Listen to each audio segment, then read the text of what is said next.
मित्रों नमस्कार। आशा है आप कुशल से होंगे, प्रसन्न होंगे। आज का सत्संग है जिसका शीर्षक है पापी भी क्या साधु हो सकता है। इसका क्या समाधान है? इसके उत्तर में योगेश्वर भगवान श्री कृष्ण का कथन स्मरण आता है। भगवान कहते हैं गीता में कि कितना ही पापी क्यों न हो, पर ज्यों ही वह मेरे शरण में आता है साधु हो जाता है। ऐसा ही वर्णन रामचरितमानस में भी आता है।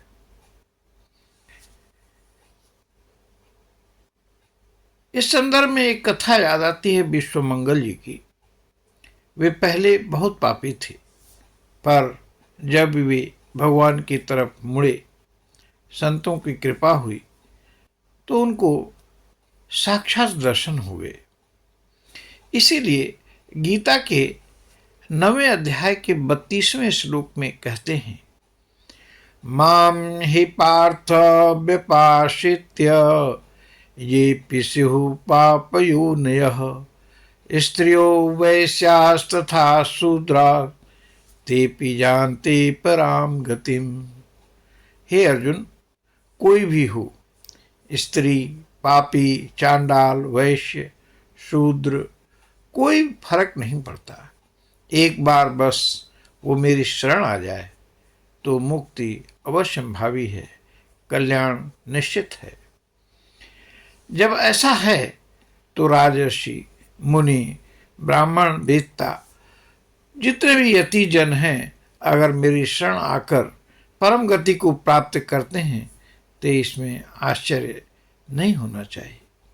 भाव यह है कि तुम कुछ विशेष न सोच, इस मनुष्य शरीर से निरंतर मेरा भजन कर मेरी शरण में आ जाओ। ऐसे जन कई हुए, जैसे सुतीक्ष्ण जी, अम्बरीश जी, जनक, राजा दशरथ आदि। मूल ये कि मेरे मन में मेरे को लगा दे, अपने मन को मेरे में लगा दे। तो 9/34 में भगवान ने कहा, मनमना भव, मेरा भक्त बन, मद भक्तो, मेरा ही पूजन कर, यानी मद्याजी, और मुझे नमन कर, मान नमस्कुरु, अपनी आत्मा को मुझ में लगा दे, मेरे परायण होकर, युक्तैव मात्मानं मत परायण। तब क्या होगा? जब इतना सब कुछ कर दोगे तो मुझी को प्राप्त हो जाओगे।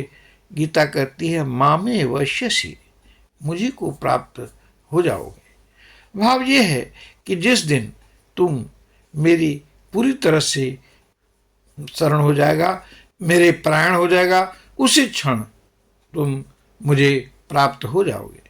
वास्तव में यह श्लोक अध्याय 9 का सार है। यह अंतिमवां श्लोक है अध्याय 9 का। अर्जुन को जवाब भी है कि तुम मुझे प्राप्त करने के लिए ही युक्त कर्म छोड़कर बन जाने की कह रहे हो, तो ऐसा कर लो कि एक काम करो, तुम मेरी शरण आ जाओ और इसी क्षण मुझे पालो। इस कार्य के लिए जो युक्त कर्म है, अन्याय के खिलाफ युद्ध को क्यों छोड़ते हो? वर्तमान परिप्रेक्ष्य में ये श्लोक समीचीन है कि हम परमात्मा को समर्पण कर सारे कार्य करें, निश्चित ही उस ब्रह्म को प्राप्त कर लेंगे और कर्म भी होता रहेगा। तो मनमना होते ही हमसे कोई बुरा कर्म हो ही नहीं सकता, क्योंकि मन तो ठाकुर जी के पास है। लेकिन होना ये ईमानदारी से चाहिए। तो जब मन ठाकुर जी के पास रहेगा तो सिर्फ युक्त कर्म ही होगा। यहाँ 9 अध्याय में जो राजविद्या, राजगुह्य कहा गया है, वो बहुत विस्तार है, लेकिन सार यही है कि पूर्ण रूपेण परमात्म भाव से होकर, उनकी शरण होकर वेद भीत सारे कर्म को करना चाहिए। तो हम भगवान की शरण लेते हैं और वाणी पर अपने विराम देते हैं। आइए भगवान का नाम लेते हैं। हरि ही ओम तत्सत, हरि ही ओम तत्सत, हरि ही ओम तत्सत।